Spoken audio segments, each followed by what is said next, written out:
This is the North Georgia Life Podcast. Embrace life where you live.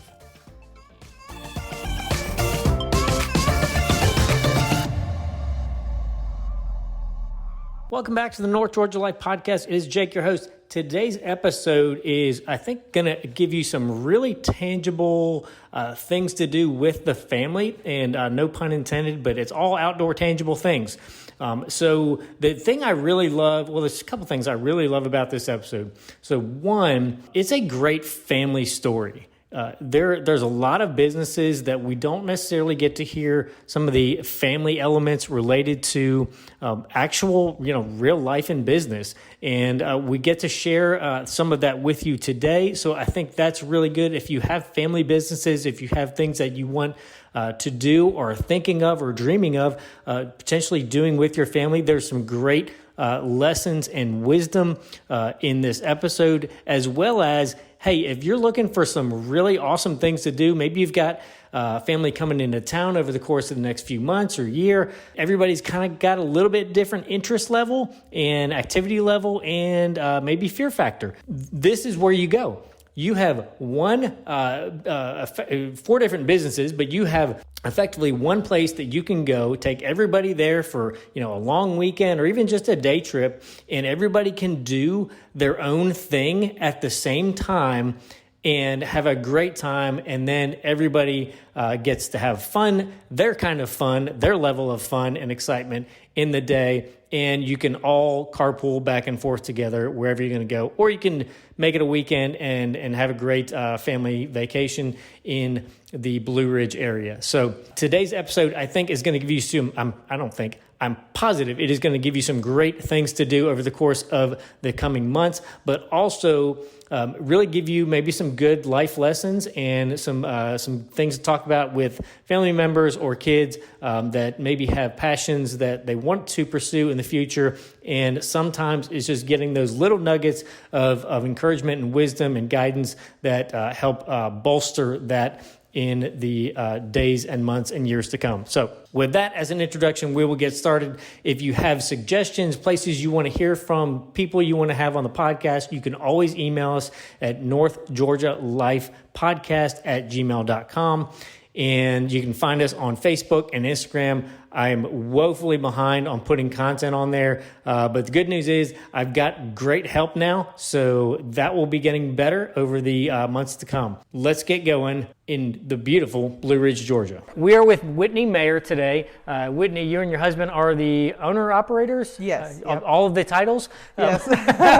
Bathroom cleaners. The bathroom cleaners, but the glorious parts of it too. Yeah. And we were just talking, you have so many different elements of the outdoor adventure world that is just one leg of kind of you guys as a family and as a small business owners in the area. So give us a little bit of backstory, where you're from, how you found yourself here in Blue Ridge, and then we'll kind of snowball into all that you have here, which is pretty amazing. Oh, thank you. Yeah. So my family's actually from Blue Ridge. I was born and raised here. Okay. My parents were born and raised here. So I've got long roots with Blue Ridge.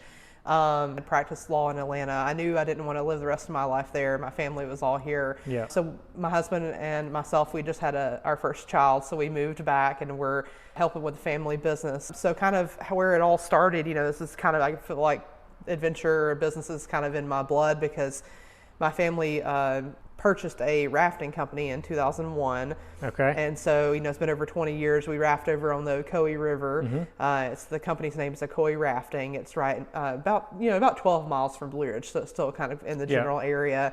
And so we started doing that, and then that was going really well, and we really loved the venture business, and it was really like part of our family. So we decided to do zip lining. It was kind of coming on the scenes in America, and they were popping up. And so my mom actually found a beautiful tract, like 165 acres of land, about 6 miles from downtown Blue Ridge. Mm-hmm. So she built the zip lines out there in 2012. So we've got the zip lines going, and those are actually so popular now in America that we're able to keep that open year round, which is really nice because, of course, the rafting is very seasonal, just a summer only.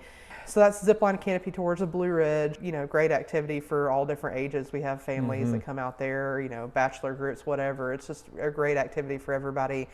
like we were talking about before, we kind of expanded into another water activity. We started the tubing on the Toccoa River, which is like a lazy river, just go and relax. And it's nice because a lot of our activities are not for the really little ones. And on that one, you can have a 3 or 4 year old and it's perfectly fine. So it's nice to have an activity that really the whole family can do. So the tubing's really fun. And of course, that's the summer activity too. And then last is the adventure park, which is where we're at. It's called Blue Ridge Adventure Park, and it's a good activity, like you said, for all different levels. If you're just wanting to get outdoors, or if you're a real thrill seeker, it has 3 different levels. Each level you go up, you're going higher, and it's getting more difficult. Yeah, so I did something like this for the first time. I didn't know I was going to do it. So I'm not a heights person, and it's funny to me because I was thinking about it on the way up here. Fear is like the great leveler of humans. Like, you had people who are, very, very, like way beyond me in terms of their life experience, work history, income, just at the top of their game. And you had people who are just kind of starting out, and everybody's on literally on the same platform, pun intended. And it's terrifying. Yeah. And it's one of those things. At the end of the day that we were kind of going through, because it was a team building thing with our office, and I said, I thought a lot about just the parallel with leadership. When you're sitting on the ground, you're looking up, you're strapped. You can't die. You can't fall. You can fall like 1.5 feet, and then the cables are going to catch you. But when you're up there, you're at the top, it's terrifying. Right. And it is uncharted territory, and it is so much easier looking up from the ground than it is being up there. And it's paralyzing for a lot of people. So, but it was a great thing to get through, and you have way more, I don't know if options is the right word. Obstacles, yeah. Feats of terror. Yeah. So for somebody who is, and some of them are not that high. They're, what's your lowest one there? Maybe 15 feet, 12, 15 feet. Yeah. And then you've got the ones that are much higher. So all sorts of different skill levels. So you've got a climbing wall here as well. Yeah. All sorts of things. And it's a really, for an adventure park, it's a gorgeous structure. If I can use that word with something that's terrifying to me. Yeah, I think you really hit the nail on the head about the, height factor. We have people that come here that say, well, I'm not afraid of heights. I'm not nervous about this. But, there's something that we all kind of inherently have inside of us that when you're 30 feet up in the air and you're looking down, there's just whether you're afraid of heights or not, there's this added nervousness of just your brain saying, hey, this is really high. Maybe I wasn't previously thinking that I was afraid of heights, but this is definitely adding a factor that I was not expecting. But people seem to really like it. It's definitely one of our activities that's more challenging, where you do have to kind of mentally be ready for that. It's very mentally challenging. Yeah. I was laughing at when you were just saying, because when I was literally up at the top, this was about 6 months ago. It's like, the angel and the demon on the right and left shoulder. Like one side is like, you're strapped in, you physically cannot go anywhere, you can't fall, and the other side is like, shut up. It's funny, even after all these years of being in this business, I still think about that, especially when I'm at the zip lining and I'm going 35 miles per hour through the trees. There's always this factor of, I've got a little kid at home, like, should I be doing this? But I do have to kind of have that same conversation with myself, and I often have that with guests here too, is like, I have to reassure them. One of the things we always do when we're gearing people up as we go through kind of the safety features with them, and I think that really reassures people to know that, like, this harness is certified for up to 5,000 pounds. Right. This trolley is certified for up to 4,800 pounds. So, like, we really have to convince people, like, for you to enjoy this experience, you need to trust your gear. Mm-hmm. It really is major overkill on the safety features. So, because one of the things when you see people up in there trying to, like, hold themselves up with their arms, it's like, that's not what you're going to make it really not fun if you're trying to, like, use all your upper body strength to hold yourself up the whole time. Yeah. You've got to have that. You've got to be able to trust that, the safety features are there. And of course, as with, like, business, that's one of the main things to us is, like, getting our course, inspected, getting our gear inspected, making sure that our guides are trained and certified and all that. So it's like, that's kind of the, people always tell me, oh, you're in these businesses. That's so fun. I bet that's such a fun job. I'm like, you have no idea the paperwork side of it. I can't even imagine. Yeah. I can't even imagine. So you went to law school, and then like pretty much soon thereafter, you guys decided we're going to go, so into this. What's that transition like? Was that like part of the family was doing that and you're like, I'm still doing law work, or you're like, no, I think that's a good transition? So I've been working in the business since I was around 14 years old. So it's kind of like feels, I always describe it to people, people that grew up at one house and that's like their family home, and that's where they feel the most at home. I never really had that home in a sense of an actual like residence. The rafting company has always been like my home. That's where we would spend our time together as a family. That's where we all would work together. And so I've always felt like Blue Ridge was my home. Even when I was in Atlanta, I just knew, nothing against Atlanta, but I just like that never felt like that was permanent residence. But the factors that all kind of came together was, I always thought I would end up back here, but then COVID hit and we all started working remote, and then we had my daughter, and so of course family was like coming down to see her and was like, oh, we want to see her more. And so it kind of just made sense for me and my husband. Like, well, we're working remote anyway. Why can't we work remote from Blue Ridge? So we kind of came up here, and then we started kind of helping more and more, and the businesses were doing really well even during COVID, surprisingly, just because they're outdoors. I was going to say, they're outdoors. Yeah. They're perfect social distancing activities. And, we put into practice a lot of the extra features to try to keep people safe even during the peak of COVID and everything, spacing people and like having people check in apart from each other and all that. So anyway, we came up here and started getting more and more involved, and I was still involved. Like even whenever I'm off on the weekends, I would come up and work in the summer. So it's never really been, I've completely disconnected from the businesses. But I told my firm that I was working with, I'm like, I'm going to go back and continue to work for you, but I'm going to work up in Blue Ridge. And they're super supportive. They're amazing people. And then as the businesses started kind of heating up, I was like, I don't know if I'm going to be able to do both. And I've got a new baby and everything. And they worked with me really well. I thought I was going to have to make a choice on one or the other, but they're like, well, why don't we structure something where you can stay on as an attorney, but then also have some freedom to be a business owner too. So anyway, right now I'm a part-time lawyer, a business owner, and a mom. So it's not a lot of sleeping in my. Yeah, I was gonna say, I'm not laughing at you. I'm just laughing at the acrobat next. Yeah, right. So from a standpoint of the transitions that you guys have made in life and business, if you had to go back to 2001 when this was first, were you where were you in life in terms of, had you already got your law degree? Were you still in school when the first business was purchased? Or yeah, actually I was when the rafting was purchased in 2001, I was like in middle school. Okay. So I really was still kind of, I was helping doing some things, but really whenever I went into high school, that's when my parents were like, all right, time to buckle up and start answering the reservation phones. Yep. And, so it really has been like my childhood. Like I grew up in these, so. From and you can get as general, specific, or as practical, nuance, whatever as you want.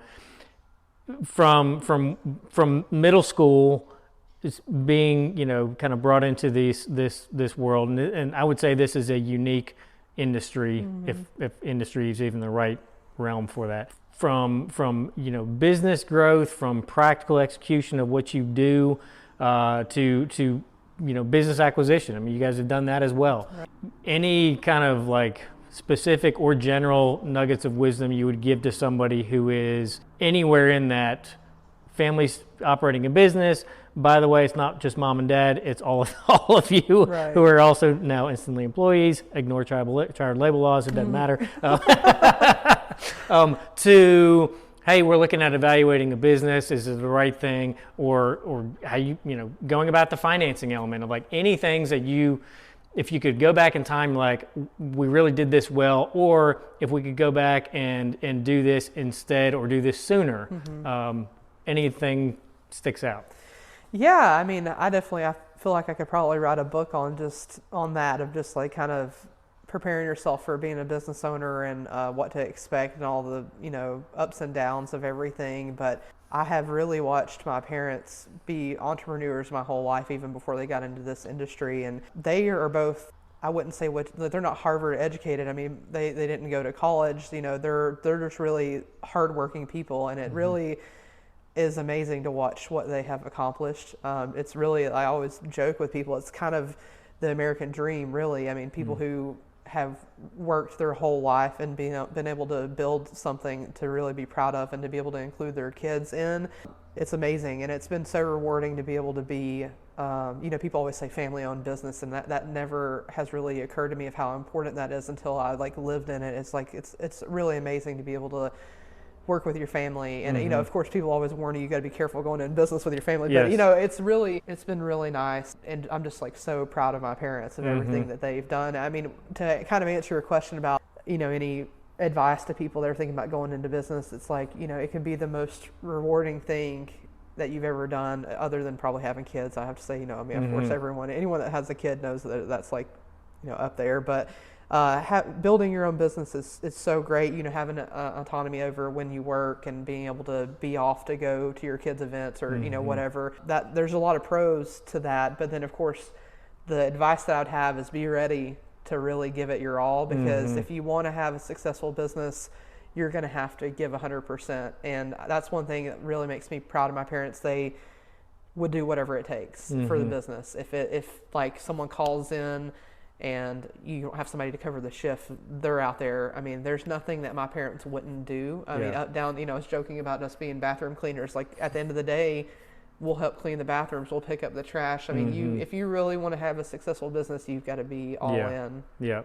I said that I was talking with the class that I teach on Tuesdays and Thursdays, and it was last week, a week before, oddly enough, that I was sharing with them when I started looking back at, kind of my journey into, having, utilizing the entrepreneurial gene, within me in the world of real estate.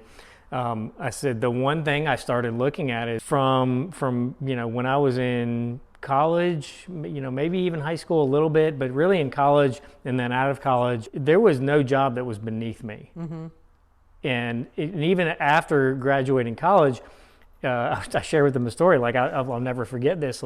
I was in a season of life where I was on a very fixed budget and had some goals that were outside of my budget in a short period of time. And so I literally I was in a new area, had just moved there for the job, didn't know anybody. And so I literally just started walking around, knocking on neighbors' doors, asking them hey, do you need any help around the house? Need any, stuff done? Yeah. And I had people, I was pruning rose bushes that hadn't been pruned in a decade, cleaning gutters that hadn't been cleaned in forever. If you've not cleaned gutters that have been sitting there for 5 years, you might as well just be cleaning out a sewage tank by hand. Right. It's nasty. But I was all I have is what I have, right, which is a willingness to go out and work, and it's tax-free money. All it costs me right now is time to generate. I got time after work. I got time on the weekends to do this stuff, and I can see the threads of that, which was, almost 20 years ago now, right, into how I operate now and where I'm at in life. That to me is one of the biggest things that I communicate to anybody that's in this world of small business ownership, and I tell everybody if you're starting out, whether you're opening an insurance office or real estate or anything like that, where you're kind of the sole entity, you're starting a small business. Right. Expect the first 2 years to be a lot of grinding. Yeah. And if you do it well and you do it right, that will set years 3, 4, 5 up to be really well. But you're the bathroom cleaner, you're the nanny, you're the maid service, you're the cook. You're the copier assistant, like you're all of that. And if you're not willing to do that, entrepreneurship is probably not a good fit for you. You may still have a good dream, but it may need some help in the execution. And I mean, everybody needs help in the execution in this world. And I'll kind of dovetail into that. Outside of family, what were some of the best things you guys did in terms of getting your businesses set up to succeed? My mom just made some really good decisions when that, some of it's just kind of how the cards fall, but just, with the rafting, it's a highly competitive business. There's, you have to have a TVA permit, but there's like 20 permits on the Ocoee. So everyone's kind of fighting for the same business. And when you're in a highly competitive market like that, every little thing really matters. And, you got to think this is 2001. One thing that I think really made a difference is she got the domain ocoeerafting.com.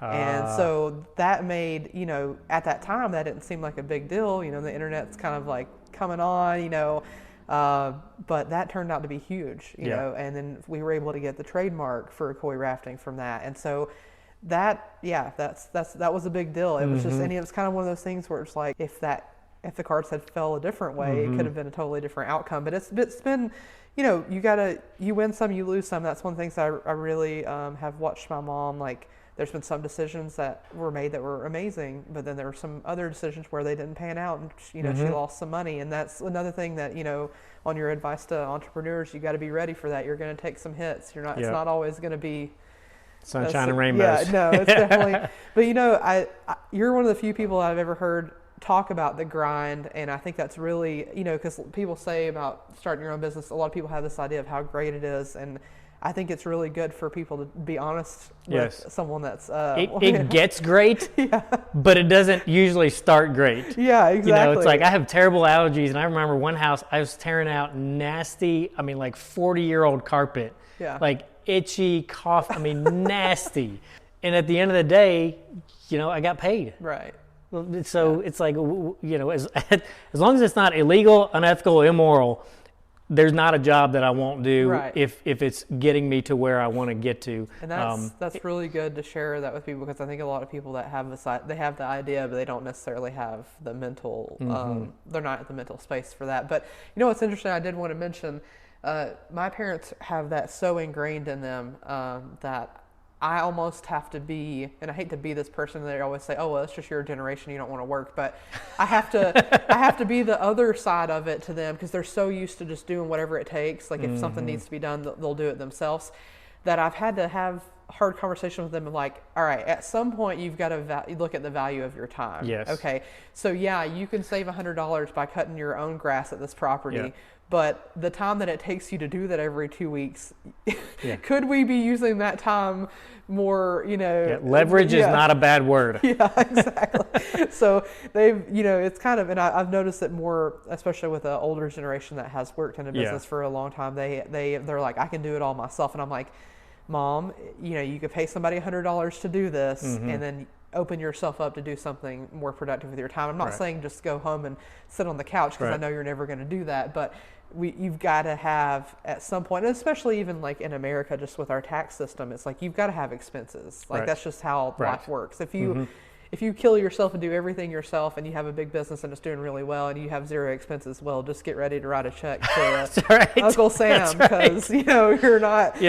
Of course, like you were saying, that's not really on a startup. That's not what they're having to think about. But when you got your business established, that is something that you're going to have to start looking at. Is like, do I want to expand? Do I have the time? What can I pass off to someone else and write off as an expense? Because you've got to be.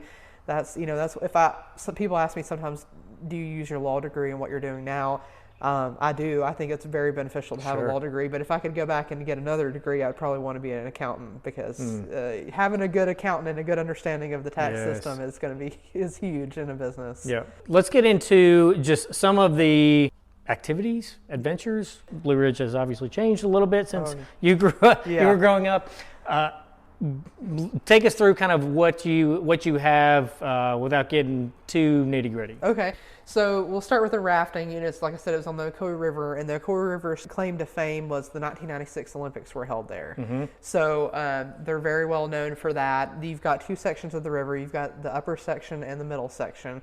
The upper only runs on weekends. I guess I should start by saying that when I say it only runs, this river's dam controlled. So TVA completely controls the water release. We can obviously only raft when they release water. All the other times they use it to generate power. So you can literally walk across the river in some sections when they're not releasing. So the upper releases on the weekends, the middle releases every day but Tuesday and Wednesday in the summer. So yeah, it's the Tennessee state law. They have to be 12 or older. All participants have to be 12 or older. So as long as you're 12 or older, no requirements to be able to swim or anything. Of course, we provide the life jacket, helmet, paddle, all that. And of course, we also provide the raft, the guide, experienced guide. So there's really no experience required. It's really a good trip for all different levels. The Ocoee River has really become very, very popular in the last couple of years. It's one of the number one commercially rafted rivers in the U.S. So it's definitely a must-do if you're in this area. It's class 3 and 4 rapids, so they rate that on a scale of 1 to 6. So it's definitely like the Nantahala is one that a lot of people know around here. That one you're looking at like 1s and 2s. It's not required to have a guide. So this is kind of like a lot of people will start on the Nantahala and then come to the Ocoee. It's a lot of fun. It's a really good trip. And I tell people, I have people call me and say, I can't swim. Are you sure this is for me? I'm like, you don't want to be swimming in white water anyway. You got a life jacket on, So anyway, it's a really good river, and we have really good guides. I would say another way that, when you're asking for like nuggets on success in business, I would say one of the keys to our success at the rafting has been my mom did not shy away from paying her guides well, and that has resulted in us having guides. Most of our guides have been on this river for 5 to 20 years. Wow. So we have people that come back and work for us every year, and of course it's just like anything else. The more you do it, the better you are. So we have incredible guides, and we've been so lucky to keep the people that we have, and we get amazing reviews, and it's a really good river. That's probably, I don't know, it's hard to pick which one's your favorite, but the rafting's definitely up there. Yeah. So length of trips on those two? Yeah, so each section's 5 miles. Okay. Usually that seems like that would take a long time to do that, but it's such fast moving water. Usually we tell people about an hour and a half on the water for each section. Okay. So if you're just going to do one section, we usually recommend the middle because it's action packed. It's like back to back. You're hitting one rapid after another. It's a lot of fun. There's a lot of places to get out and swim. It's just a really good package for first timers or somebody that doesn't want to be out on the water for a long time. But then for our people, we have people that drive or like fly from California. Like we have people from all over the U.S. that come and do the Ocoee. So they'll call me and say, I want to be on the river as long as possible. Right. We do have those full river trips for them where you do the upper and the middle. So you're doing 10 miles of rafting. Okay. Yeah. Awesome. Yeah. And if you've not been up this area of Georgia, it's beautiful. So every time I'm up in the mountains on a river somewhere up here, there's always places where you feel like you're out west somewhere. Like you do not feel like I cannot still be in Georgia, but you are. So tubing, yeah. What's a tubing trip look like? Tubing is like, that's why I tell people, you know what? After you've been going crazy and just bouncing around and doing all the vacation things, this is the day that you plan to just totally relax. It's a decompressed it's very, very easy. You just walk up, tell us you want a tube. We tell you how many tubes do you need. We load up the tubes. And you go float for 1.5 miles, and you actually take out right back where your car was. So we transport you up, and you float down. We have cooler tubes for people. People will pack their lunch and stop and pull over and get out and swim and eat their lunch and everything. And super relaxing, very scenic, very basic, like okay for smaller children. Of course, on the Ocoee, you wouldn't want to strap a 4-year-old on. But the Toccoa, it's very laid back, very relaxing, totally fine. We have people that take their dog with them. It's a really fun, relaxing experience. Like I said, it's 1.5 miles, so normally it takes about, well, it depends on how fast the water's moving, but usually we tell people about 1.5 hours to do it. And we have some people that come and do it multiple times in one day, just kind of spend it. We don't time you, so it's like super chill. If you want to pull over and swim for an hour, it's just you get back whenever you get back. Right. We're cool with it. Yeah. The river goes one way. Yeah. As long as you don't miss the takeout, we have to come find you. We're good. You take as much time as you want out there. Cool. Zip lines. Zip lines. So we have 2 different options at the zip line. We have, well, really 3. We just added a different course. But so we have the kid zip. And on that, basically, we added that in just a year or two ago because there's just so few activities in Blue Ridge for little kids. So we built a whole separate course. It's only about 5 or 10 feet off the ground, and we let the little ones go on it. And the parents can go with them, or the parents can just watch from the ground.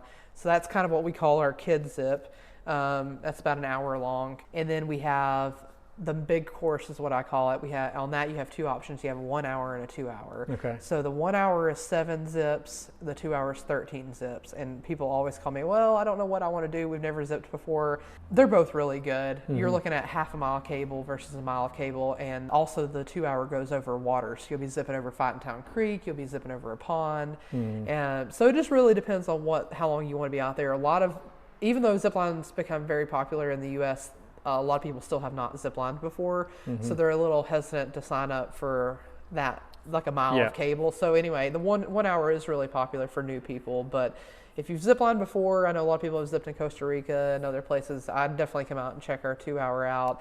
You can't beat some of the views and everything. I mean, you're on, like we talked about before, you're on a 165 acre tract of undeveloped land. So it's just like you're really in the mountains. You're probably not going to have phone service out there, so just be ready for that. It's good for all of us. Yeah. And the adventure park. Adventure park, yeah. What's some time at the adventure park look like? Do you go Yeah. certain routes? Do you go just time? Like how do you? So we kind of had to figure this out because this, like you and I talked about, this is one of the few businesses that we have where we actually started from scratch and didn't have really a roadmap on what to do. So at first we were thinking about just selling like by level, where you could do the first level, or you could do, you could purchase what level you wanted to do. Then we realized that a lot of people have no clue how far they're going to be able to go in this, or if they're going to like it or anything. Not at all. Yeah.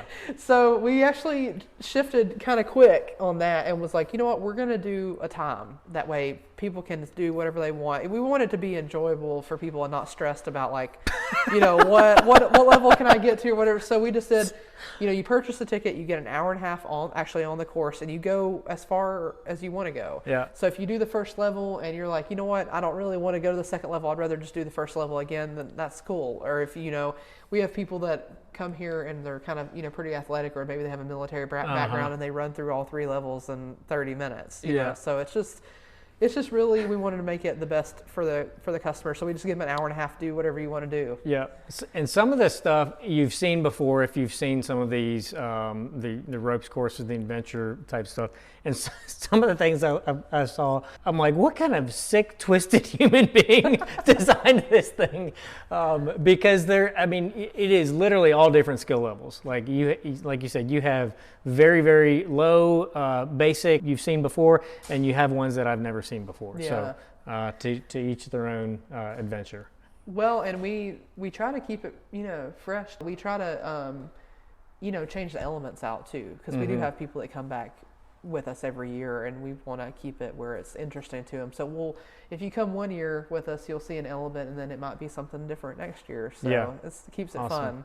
Yeah. So a couple quick questions before we wrap up. One, as a long-term Blue Ridge resident and a quasi new back in my territory, what's one of your favorite things to do outside of the adventure park, all of your family businesses? Well, the Fannin County Chamber of Commerce always does a survey of people that are visiting up here, and I always find it interesting to see what people say they do when they're up here. And I think, don't quote me on this, but people have told me that for years the number one thing has been hiking.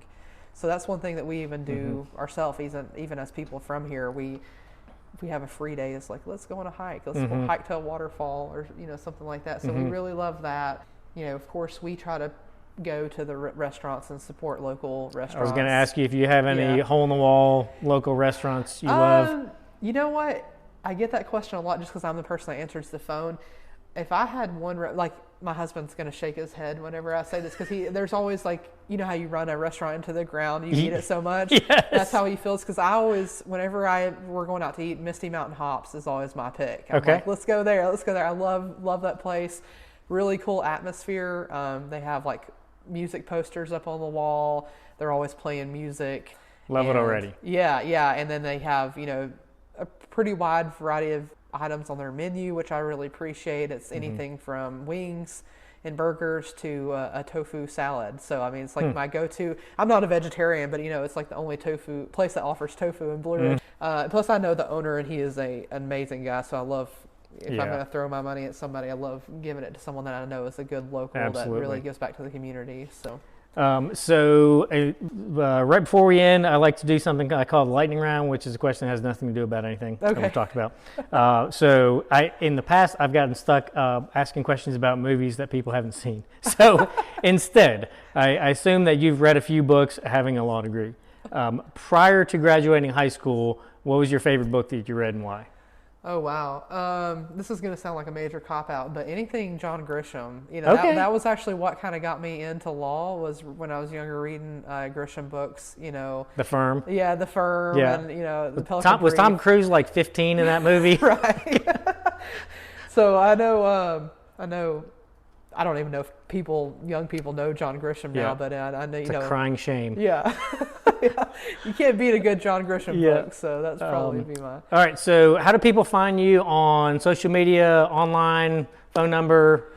Yeah, so each of our companies have their own websites just because, we got videos and all that, so people can kind of see what it's about. But we have an 800 number for all of them, so if you ever have a question and you just want to give me a call, I'm usually the person that answers it. So the number is 1-800-251-4800, and then all you got to do is Google any of our business names, and the websites and Facebooks will come up. But it's Koi Rafting, Toccoa River Tubing, Zipline Canopy Tours of Blue Ridge, and Blue Ridge Adventure Park. Awesome. Yeah. Well, we timed it right about right. You have customers flocking up as we start to open. So I'm going to let you get and thanks so much for your time. Thank you. It's been such a pleasure.